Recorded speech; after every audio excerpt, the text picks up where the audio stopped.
ಮೋದಿಯವರು ನಾಯಕರು ಈ ದೇಶಕ್ಕೆ. ನಮ್ಮ ಪಕ್ಷಕ್ಕೆ ಅವರ ನೇತೃತ್ವದಲ್ಲಿ ನಡ್ಡಾ ಅವರು ನಾಯಕರು, ಅಧ್ಯಕ್ಷರು, ಪಕ್ಷದ ಅಧ್ಯಕ್ಷರು. ಅವರು ಮತ್ತು ಹಿರಿಯರು ಎಲ್ಲರೂ ಸೇರಿ ನಮ್ಮ ರಾಜ್ಯಕ್ಕೆ ಒಬ್ಬರು ಅಧ್ಯಕ್ಷರನ್ನು ನೇಮಕ ಮಾಡಿದ್ದಾರೆ. ನೇಮಕ ಮಾಡುವಂಥ ಸಂದರ್ಭದಲ್ಲಿ ಇಲ್ಲಿಯ ಹಿರಿಯರ ಎಲ್ಲರ ಸಲಹೆಯನ್ನು ಯಡಿಯೂರಪ್ಪನವರು ಸೇರಿ, ಜಗದೀಶ್ ಶೆಟ್ಟರು ಸೇರಿ, ಬೊಮ್ಮಾಯಿಯವರು ಸೇರಿ, ಬೇರೆ ಬೇರೆ ಸದಾನಂದ ಗೌಡರನ್ನು ಸೇರಿ ಎಲ್ಲರನ್ನೂ ಸಲಹೆಗಳನ್ನು ಪಡೆದು, ಪರಿವಾರದ ಸಲಹೆಗಳನ್ನು ಪಡೆದು ನೇಮಕ ಮಾಡಿದ್ದಾರೆ. ನಮ್ಮ ಪಕ್ಷದ ನಾಯಕರು ಅವರು ಹೈಕಮಾಂಡ್ನವರು ನೇಮಕ ಮಾಡಿದ್ದಾರೆ. ಇಲ್ಲಿಯ ಎಲ್ಲರ ಸಲಹೆ ಪಡೆದಿದ್ದಾರೆ. ಅವರು ನಮ್ಮ ಅಧ್ಯಕ್ಷರು ವಿಜೇಂದ್ರ, ನಮ್ಮ ಪಕ್ಷದ ಅಧ್ಯಕ್ಷರು. ನಮ್ಮ ವಿರೋಧ ಪಕ್ಷದ ನಾಯಕರು ಇಬ್ಬರು ಅಶೋಕ್ ಅವರು, ನಾರಾಯಣ ಸ್ವಾಮಿ ಅವರು. ಈ 3 ಜನರ ನೇತೃತ್ವದಲ್ಲಿ ನಾವು ಪಕ್ಷವನ್ನು ಸಂಘಟನೆ ಮಾಡಬೇಕು. ಅವರು ಹಿರಿಯರ ಸಲಹೆಗಳನ್ನ ಪಡಿತಾರೆ, 3 ಜನ ಮತ್ತು ಅವರ ತಂಡ. ಅದು ಯಡಿಯೂರಪ್ಪನವ್ರ ಸಲಹೆಯನ್ನು ಪಡಿತಾರೆ, ಜಗದೀಶ್ ಶೆಟ್ಟರ್ ಸಲಹೆ ಪಡಿತಾರೆ, ಸದಾನಂದ ಗೌಡರು ಸಲಹೆ ಪಡಿತಾರೆ, ಬೊಮ್ಮಾಯಿ ಅವ್ರ ಸಲಹೆ ಪಡಿತಾರೆ, ಪ್ರಹ್ಲಾದ್ ಜೋಶಿಯವರು, ಶೋಭಾ ಕರಂದ್ಲಾಜೆಯವರು, ಎಲ್ಲ ಹಿರಿಯರ ಸಲಹೆಯ ಸೂಚನೆಗಳನ್ನು ಪಡೆದು ಈ 3 ಜನರು ನಮ್ಮ ಪಕ್ಷವನ್ನು ಮುನ್ನಡೆಸ್ತಕ್ಕಂಥ ಕೆಲಸವನ್ನು ಮಾಡ್ತಾಯಿದ್ದಾರೆ.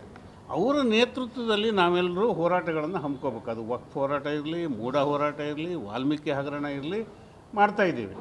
ಈ ಸಂಘಟನೆಯೂ ಮಾಡ್ತೇವೆ, ಹೋರಾಟವನ್ನು ಮಾಡ್ತೇವೆ. ಈ 3 ಜನರ ನಾಯಕತ್ವದಲ್ಲಿ ಇವತ್ತು ಸಿದ್ದರಾಮಯ್ಯನವ್ರು ಯಾರು ಒಪ್ಪದೇ ಇರಲಿ, ನಾವು ಒಪ್ಕೋಬೇಕು ಕೆಲವು ವಿಷಯದಲ್ಲಿ. ಅಂದರೆ ಅವ್ರು ಲೀಡ್ರ್ ಆ ಪಕ್ಷದಲ್ಲಿ. ಅಂಥ ಒಬ್ಬ ಸದೃಢ ನಾಯಕನ ತುದಿಗಾಲ ಮೇಲೆ ತಂದು ನಿಲ್ಲಿಸಿದ್ದಾರೆ ಹೋರಾಟದ ಮೂಲಕ. ಏನಪ್ಪ ಎಂಥದ್ದು ಏನು ಅನ್ನೋತ ಈ 3 ಜನರ ನಾಯಕತ್ವದಲ್ಲಿ, ಹಿರಿಯರ ಮಾರ್ಗದರ್ಶನದಲ್ಲಿ, ಎಲ್ಲರ ಕಾರ್ಯಕರ್ತರ, ಮುಖಂಡರ, ಪದಾಧಿಕಾರಿಗಳ ಸಹಕಾರದಿಂದ ಅಂಥವ್ರ ವಿರುದ್ಧ ಇಲ್ಲ ಸಲ್ಲದ ಮಾತಾಡೋದು, ವಿಜೇಂದ್ರ ಅವ್ರನ್ನ ಪ್ರಶ್ನೆ ಮಾಡೋದು ಅಂತ ಹೇಳಿದ್ರೆ, ಅವ್ರ ನಾಯಕತ್ವವನ್ನು ಪ್ರಶ್ನೆ ಮಾಡೋದು ಅಂದರೆ ಮೋದಿಯವ್ರ ನಾಯಕತ್ವ ಪ್ರಶ್ನೆ ಮಾಡ್ದಂಗೆ, ನಡ್ಡಾ ಅವರ ಆದೇಶವನ್ನು ಪ್ರಶ್ನೆ ಮಾಡ್ದಂಗೆ. ಯಾಕೆ ಈ ಥರ ಮಾಡ್ತೀರಿ? ಇದು ಸರಿಯಲ್ಲ. ನಾವು ನೋಡಿದ್ದೀವಿ, ನಾವು ವಿನಂತಿ ಮಾಡಿದ್ದೀವಿ, ನಾವು ಹೇಳಿದ್ದೀವಿ, ಕೇಳಿದ್ದೀವಿ, ಹಿರಿಯರು ಹೇಳಿದ್ದಾರೆ, ಕೇಳಿದ್ದಾರೆ. ಈಗ ಬರ್ತಾ ಎಲ್ಲಿವರೆಗೆ ಹೋಗಿದೆ ಅಂತ ಹೇಳಿದ್ರೆ, ಹಾದಿ ಮೇಲೆ ಬೀದಿ ಮೇಲೆ ಈಗ ನೀವೇ ಹೇಳಿದ ಹಾಗೆ ಅಲ್ಲಿಗೆ ತಂದು ನಿಲ್ಲಿಸಿದ್ದಾರೆ. ಇದಕ್ಕೊಂದು ಅಂತ್ಯ ಹಾಡಬೇಕು.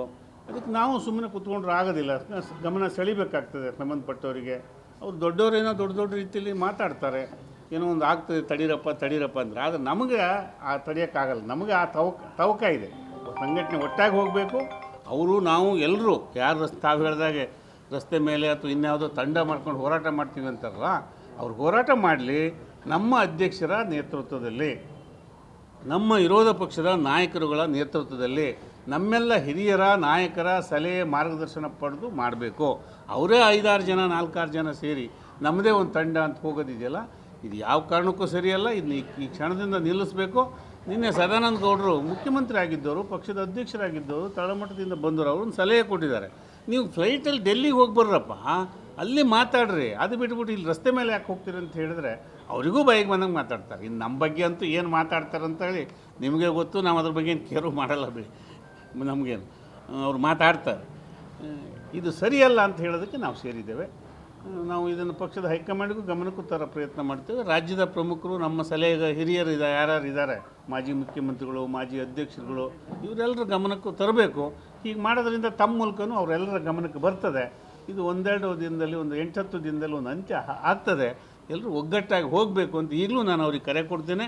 ನಮ್ಮ ವಿಜೇಂದ್ರ ಅವ್ರ ನಾಯಕತ್ವದಲ್ಲಿ, ನಮ್ಮ ಅಶೋಕ್ ಅವ್ರ ನಾಯಕತ್ವದಲ್ಲಿ, ಛಲವಾದಿ ನಾರಾಯಣ ಸ್ವಾಮಿಯವರ ನಾಯಕತ್ವದಲ್ಲಿ, ಈ ನಮ್ಮೆಲ್ಲ ಹಿರಿಯರ ಮಾರ್ಗದರ್ಶನ ಪಡೆದು ಒಟ್ಟಾಗಿ ಹೋಗೋಣ. ಕೂಡಲೇ ಬನ್ನಿ, ಹಿರಿಯರ ಜೊತೆ ಸಮಾಲೋಚನೆ ಮಾಡಿ. ನಮ್ದು ಯಾರ್ದಾರು ಏನೋ ತಪ್ಪಿದ್ದು ಅಲ್ಲಿ ಹೋಗಿ ಹೇಳಿ. ನಮಗೆ ಹೇಳೋ ಬುದ್ಧಿ ಹೇಳೋರು ಇದ್ದಾರೆ, ನಮ್ಮ ಪ್ರಮುಖರಿದ್ದಾರೆ, ಕೂರ್ಸಿ ಮಾತಾಡೋರು ಇದ್ದಾರೆ, ಅವ್ರ ಹತ್ರ ಹೋಗಿ ಹೇಳಿ ಅಂತ ವಿನಂತಿ ಮಾಡ್ತೇನೆ. ಗ್ಯಾರಂಟಿ ನ್ಯೂಸ್, ಸುದ್ದಿ ಖಚಿತ, ನ್ಯಾಯ ನಿಶ್ಚಿತ.